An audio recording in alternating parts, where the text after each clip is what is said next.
오늘은 부활주일입니다. 오늘 말씀을 통해서 부활의 의미를 다시 되새기고 또 우리의 신앙이 어디에 초점을 맞춰야 되는가에 대해서 함께 묵상하고 결단하는 시간을 갖기를 바랍니다. 오늘 우리가 요한복음을 읽었는데요. 요한복음은 크게 전반부와 후반부 말씀으로 나눌 수 있습니다. 1장부터 10장까지 말씀이 전반부 말씀인데, 진리 되시고 생명 되신 예수님이 이 땅 가운데 오셨지만 사람들은 예수님을 알아보지 못하고 오히려 죽이려고 했다라고 한 내용이 10장까지 나옵니다. 그리고 이제 11장에 들어가시면, 우리가 11장을 읽었는데요, 11장부터 마지막까지가 후반부 말씀입니다. 이 말씀 속에서는 예수님께서 생명 되시고 진리 되신다라고 하는 것을 직접 사람들에게 보여주시는 장면들이 나오게 됩니다. 예수님이 생명과 진리 되신다라고 하는 것을 가장 명확하게 보여줄 수 있는 증거가 바로 예수 그리스도의 부활이죠. 그래서 요한복음 마지막에 가보시면 예수님의 부활에 대한 말씀이 나오게 되는 것을 보게 됩니다. 자, 그 전에 오늘 본문에서도 예수님이 생명과 진리 되신다라고 하는 것을 증명해 보이십니다. 예수님께서 죽은 지 나흘이 되어서 썩은 냄새가 나는 나사로를 살리는 사건이 오늘 나오게 되죠. 이 나사로를 살린 사건 속에서 예수님께서 생명과 진리 되신 분이시고 또 그에 반해서 우리는 어떤 존재인가 라고 하는 것을 확인시켜 주고 있습니다. 그럼 먼저 우리가 어떤 존재인지 살펴보면 앞에 있는 7절 말씀을 한번 보십시오. 7절 말씀을 보시면 나사로가 아프다는 소식을 듣고 가시는 거니까, 예수님께서 제자들에게 나사로를 살리기 위해서 가는 거니까 나사로에게 가자, 아니면 나사로가 살고 있는 베다니로 가자, 이렇게 말하는 것이 자연스러운 말인데, 예수님께서는 유대로 가자라고 말씀하고 있다라고 하는 겁니다. 굳이 유대로 가자고 말씀하신 이유가 무엇이냐? 그 8절의 말씀 보시면 제자들이 유대인들에 대해서 부연 설명하는 것이 나오죠. 그들은 예수님의 진리와 생명의 말씀을 알아듣지 못하고 도리어 돌을 들어 죽이려고 했던 자들이다라고 설명하고 있습니다. 왜 유대 사람들이 예수님을 알아보지 못하고 예수의 말씀을 알아듣지 못하는가? 영적으로 죽은 자들이기 때문에 그렇다라고 하는 겁니다. 39절에 말씀하는 것과 같이 나사로처럼 시체가 되어서 썩은 냄새가 나는 존재이기 때문에 예수님을 알아볼 수 없었다라고 하는 거죠. 바로 그같이 죽은 자들을 살리러 가자라고 하는 의미에서 베다니가 아니라 유대로 가자라고 말씀하고 있다라고 하는 겁니다. 그래서 예수님께서 나사로에게 가실 때 나사로가 살아있을 동안에 가시는 것이 아니라 죽은 지 나흘이나 되어서 썩은 냄새가 나고 있는 때에 가시고 있다라고 하는 것이 오늘 본문 말씀의 핵심이다라고 하는 겁니다. 근데 여러분, 우리가 생각해야 될 것이 죽어서 썩은 냄새가 나는 것이 유대인만 그런 것이냐라고 하는 겁니다. 그렇지 않고 우리도 예수님 믿기 전에는 다 죽어서 썩은 냄새가 나는 시체와 같은 존재였다라고 하는 것이죠. 따라서 나사로를 살린 사건은 단지 나사로 한 명만 살리기 위해서 가시는 것이 아니라 바로 유대인들, 더 나아가서 우리를 위해서 살리시는 것이고, 더 나아가서 모든 인류의 사람들을 살리기 위해서 나사로를 살리고 있다라고 하는 것을 기억하셔야 됩니다. 자, 이런 상황에서 죽은 나사로를 어떻게 살리는지 보십시오. 43절 말씀 보시면 죽은 지 나흘이나 되어서 그 무덤 속에 있는 나사로를 향해서 나사로야 나오너라 라고 말씀하고 있죠. 말씀으로 생명을 살려주시고 있다라고 하는 겁니다. 여기서 잘 보셔야 될 것이, 예수님께서 죽은 나사로에게 말씀하여 살리셨다라고 한다면 과연 예수님이 어떤 분인가라고 하는 것을 우리가 잘 생각해 봐야 됩니다. 그 예수님이 어떤 분이기에 죽어있는 사람도 살릴 수 있는 것인가 라고 하는 것을 생각해야 된다라고 하는 거죠. 그런데 여러분, 우리 말씀과 같은 이 기적적인 말씀을 볼 때 우리는 보통 어디에 초점을 맞춥니까? 살아난 기적에 초점을 맞추게 되죠. 예수님이 초점이 아니라 기적에 더 관심을 기울인다라고 하는 겁니다.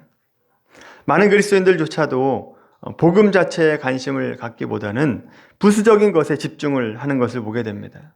다시 말하면 예수님 믿으면 세상에서 복 받는다라고 하는 것이 모든 관심의 초점이 맞춰져 있다라고 하는 거죠. 예수 믿으면 잘 되고 복 받습니다. 이 말은 맞습니다. 틀린 말이 아니죠. 그런데 이 복이 어떤 복인지를 잘 알아야 됩니다. 예수를 믿으면 복 받는 것이 사실인데 예수를 믿어서 받는 복 중에 가장 큰 복이 무엇이냐라고 하는 것을 알아야 된다라고 하는 거죠. 우리가 받는 복, 우리가 받고 누리고 있는 복은 세상에서 보이고 만져지는 복이 아니라 오히려 보이지 않는, 그것보다 훨씬 더 차원 높은 영적인 복을 우리에게 주셨다라고 하는 것입니다. 우리가 세상의 복, 만져지는 복에 집중을 하게 되면 훨씬 더 중요한 복들을 놓치고 살아가는 경우가 많이 있다라고 하는 거죠. 여러분, 기독교가 얘기하는 복이라고 하는 것은 눈에 보이지 않는 영적인 것들에 속한 것입니다. 왜 영적인 복을 말씀하시느냐? 물질적인 것으로는요, 생명에 관한 것을 얻을 수 없습니다. 영원한 것을 줄 수 없다라고 하는 거죠. 오직 눈에 보이지 않는 영적인 것으로만 우리가 영생을 누리게 되고 영원한 복을 누리게 될 수 있다라고 하는 것입니다. 따라서 여러분, 오늘 말씀을 보실 때 우리가 집중해야 될 것은 기적이 일어났다가 아니라 그 기적을 일으키신 분이 누구인가라고 하는 것을 집중적으로 살펴봐야 된다라고 하는 겁니다. 예수님이 어떤 분인가라고 하는 것을 다른 복음서의 말씀을 한번 찾아보겠습니다. 그럼 복음서에 보면 예수님께서 죽은 자를 살리신 기적, 나사로를 포함해서 3번 기적이 나오게 됩니다. 오늘 우리가 나사로를 읽었고 마가복음 5장 말씀 한번 보겠습니다. 또 다른 사람을 살린 기적이 나오는 곳인데 마가복음 5장 말씀입니다. 마가복음 5장 39절 말씀 한번 보십시오. 신약성경 61페이지 마가복음 5장 39절 말씀 같이 읽겠습니다. 시작. 들어가서 그들에게 이르시되 너희가 어찌하여 떠들며 울으냐? 죽은 것이 아니라 잔다 하시니. 아멘. 잔다라고 얘기하니까 사람들이 비웃습니다. 그때 41절, 42절 말씀만 같이 읽겠습니다. 시작. 그 아이의 손을 잡고 이르시되 달리다굼 하시니 번역하면 곧 내가 내게 말하노니 소녀야 일어나라 하심이라. 소녀가 곧 일어나서 걸으니 나이가 12살이라 사람들이 곧 크게 놀라거늘. 아멘. 소녀가 죽었기 때문에 이미 사람들이 와서 곡하고 있었는데 예수님이 들어가서 뭐라고 하시느냐? 죽은 것이 아니라 잔다라고 말씀한다라고 하는 거죠. 그리고 손을 잡고 달리다굼 하니까 그 죽은 아이가 살아났다라고 하는 겁니다. 예수의 말씀을 듣고 죽음이 아이를 놔두고 도망가 버렸다라고 하는 것입니다. 자, 죽음을 살리신 또 다른 사건, 누가복음 7장 말씀을 한번 보겠습니다. 누가복음 7장 11절 말씀입니다.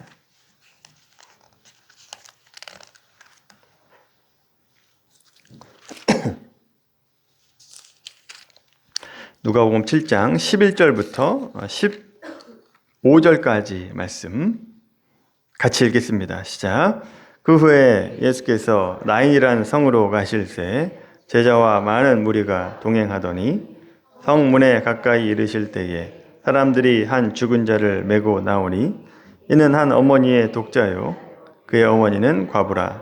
그 성에 많은 사람도 그와 함께 나오거늘 주께서 과부를 보시고 불쌍히 여기사 울지 말라 하시고 가까이 가서 그 관에 손을 대시니 맨자들이 서는지라. 예수께서 이르시되 청년아 내가 내게 말하노니 일어나라 하시매 죽었던 자가 일어나 앉고 말도 하거늘 예수께서 그를 어머니에게 주시니라. 아멘. 예수님께서 관에 손을 대시고 말씀하시니까 죽었던 사람이 죽음이 더 이상 머물러 있지 못하고 예수님 앞에서 도망가고 결국 죽었던 사람이 살아나게 되는 것을 보게 되죠.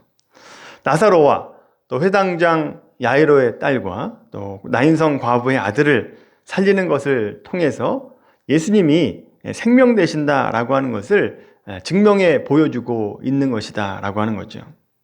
하나 더 찾아보시면 요한복음 19장 말씀입니다. 요한복음 19장 말씀. 예수님께서 죽으시는 장면 속에 나와 있는 말씀인데 요한복음 19장 30절 말씀입니다. 자, 성경이 이렇게 기록하고 있죠. 30절 말씀 같이 읽겠습니다.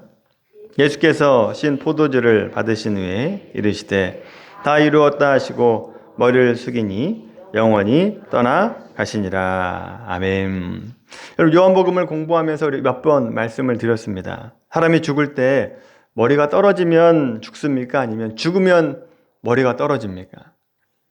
우리가 죽어보지 않아서 잘 모르겠습니다만 보통은 어떻게 되죠?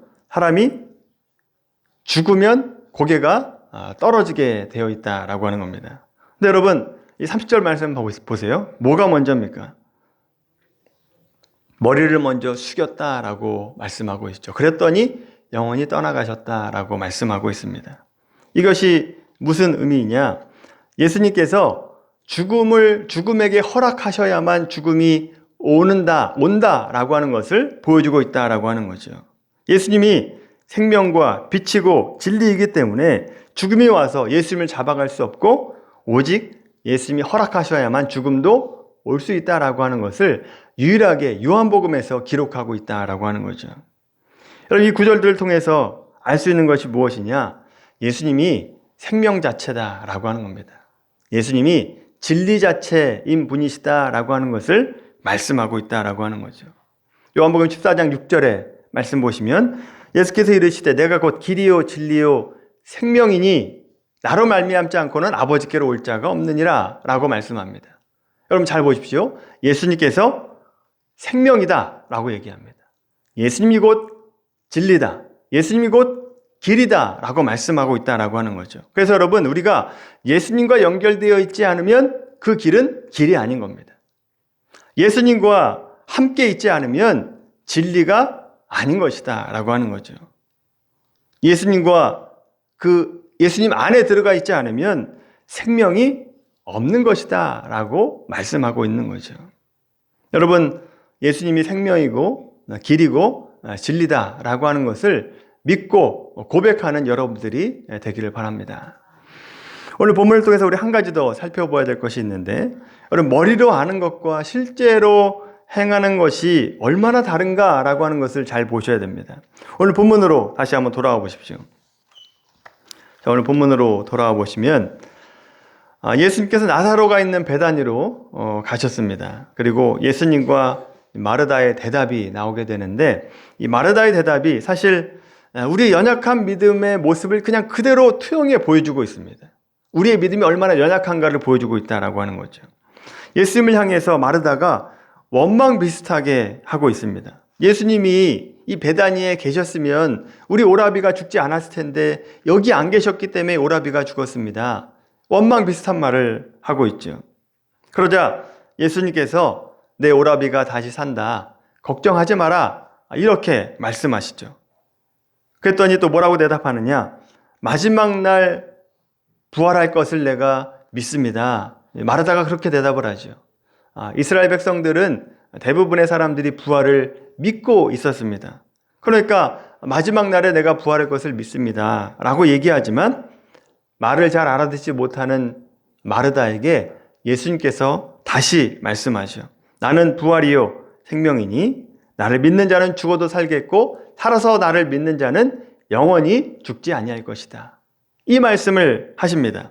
자, 그리고 마르다가 예 믿습니다 라고 얘기하면서 27절에 말씀 보세요. 믿음의 고백을 합니다. 신앙 고백을 해요. 27절 말씀 같이 읽어볼까요? 시작.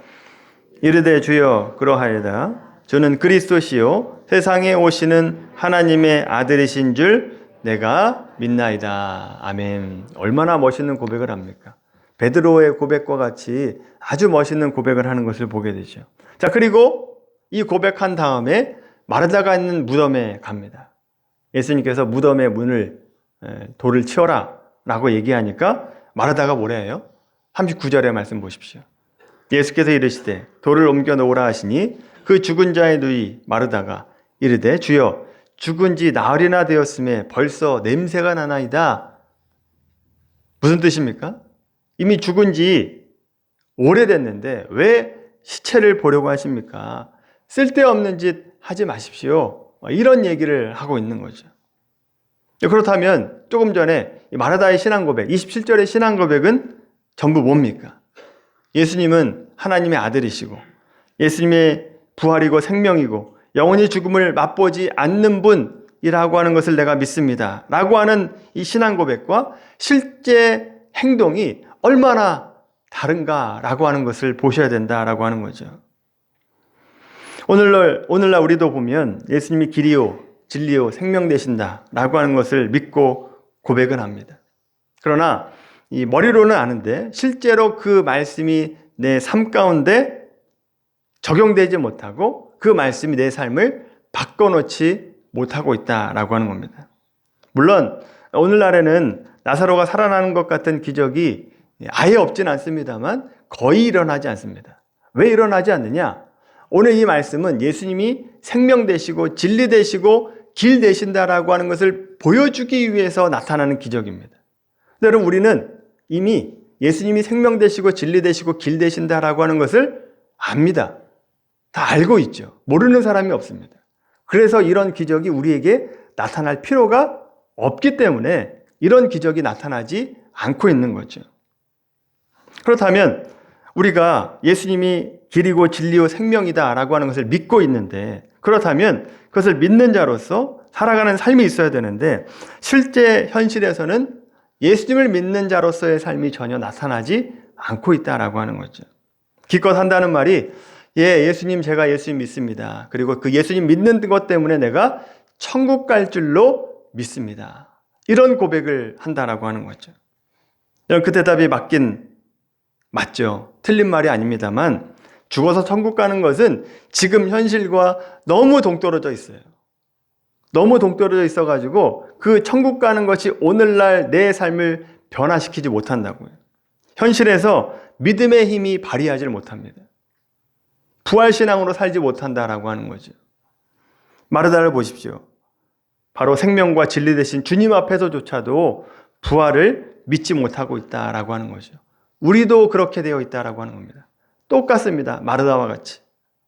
여러분 중에 저는 예수님이 내 앞에 있으면 마르다와 같이 이런 말 하지 않고 내가 마르다의 오라버니 나사로가 살 것을 내가 믿는다라고 고백할 수 있습니다라고 자신 있게 말할 수 있다라고 생각하시는 분이 아마 있을 겁니다. 근데 여러분, 우리는요, 마르다가 갖지 못한 더 많은 증거를 가지고 있습니다. 2000년의 기독교 역사를 가지고 있고 믿음의 선진들을 가지고 있죠. 또 우리가 각 사람 손에 성경을 가지고 있습니다. 그리고 우리 안에 성령께서 내주하고 계신다라고 하는 거죠. 주님이 우리 앞에 있는 것과 별반 다르지 않은 것과 같은 증거들을 가지고 있고 오히려 더 명확한 증거들을 가지고 있다라고 하는 거죠. 그런데 우리 삶 속에서 생명과 진리와 능력이 힘을 발휘하지 못하고 있다라고 하는 거죠. 마르다의 신앙과 다르지 않은 신앙을 우리가 가지고 살아가고 있는 겁니다. 죽어서나 힘쓸 수 있는 생명과 진리라고 생각을 하니까 신자들의 삶이 어떻게 됐나 보십시오. 자랑하는 것이 뭡니까? 교회에 와서조차도 뭘 자랑하느냐? 세상에서 잘된 것을 가지고 자랑합니다. 세상에서 내가 돈을 얼마나 벌었고, 내가 이번 주에 산 주식이 얼마나 올랐고, 내가 부동산을 투자했는데 그 돈이 얼만큼 불었느냐, 이런 걸 자랑하고 있다고요. 어디서요? 교회에서 그걸 자랑하고 있다고요. 하나님께 기도할 때 다 세상적인 것을 요구합니다. 예수님 자체에 관심을 갖고 있는 것이 아니라 예수님이 주실 수 있는 것들을 관심을 갖고 거기에만 매달려서 기도하고 있는 것이 우리의 모습이다라고 하는 거죠. 여러분, 우리가 예수님께 집중을 못하면 우리는 늘 예수님이 줄 수 있는 것에만 관심을 갖고 살아가게 되는 겁니다. 예수님이 줄 수 있는 것에만 관심을 가지면 우리는 유아적인 신앙을 벗어나지를 못합니다. 늘 어린아이와 같은 신앙에 머물고 만다라고 하는 거죠. 결국 신앙의 힘을 잃어버리고 맙니다. 능력의 그리스도인으로 살지 못하고 그렇게 그냥 세상 사람들과 똑같이 그냥 흘러가는 그런 신앙인이 된다라고 하는 겁니다. 따라서 여러분, 우리가 주된 관심이 예수님 그리고 예수 그리스도의 십자가와 부활에 관해서 관심을 기울이고 초점을 맞추는 신앙이 되기를 바랍니다. 부활의 예배를 드리는 여러분, 우리가 이 예배를 통해서 예수님이 누구인가에 대해서 집중적으로 관심을 기울이고 또 그 예수님이 어떤 분인가에 대해서 더 많이 알려고 노력하는 우리 모두가 되길 바랍니다. 예수님의 부활은 죽음을 깨뜨리신 사건입니다. 죽음이 예수님을 붙잡을 수 없는 사건이었다라고 하는 거죠. 증거하고 있는 겁니다. 죽음이 붙잡아둘 수 없는 생명과 진리 되신 예수님이라고 하는 것을 확증한 사건이다라고 하는 거죠. 생명과 진리 되신 예수님을 믿는 자는 성령을 통해서 생명과 진리가 우리 안에 이식이 되는 겁니다. 그 생명과 진리를 누릴 수 있는 삶을 살아가게 되는 것이죠. 여러분, 우리 안에 생명과 빛과 진리가 있다라고 하는 것을 믿으시고 세상 속에 살아갈 때 생명을 가진 자로서 죽어가는 사람들에게 생명을 전달하는 자가 되기를 바랍니다. 그리고 길이 아닌 곳에서 헤매이는 사람들에게 길이 무엇인지를 알려줄 수 있는 내비게이션과 같은 그런 역할을 하게 되길 바랍니다. 또 진리를 소유한 자로서 비진리에 속해서 죽어가고 있는 그 영혼들을 볼 때 국률한 마음을 가지시고 진리가 무엇인지를 증명해내는 삶이 되기를 바랍니다. 그것이 예수님을 소유한 삶의 마땅한 삶이고 또 생명과 빛과 진리로 살아가는 사람들의 진정한 모습이다라고 하는 것을 기억하시고 우리가 부활의 신앙을 가지고 살아가는 우리 모두가 되기를 예수님의 이름으로 간절히 축원합니다.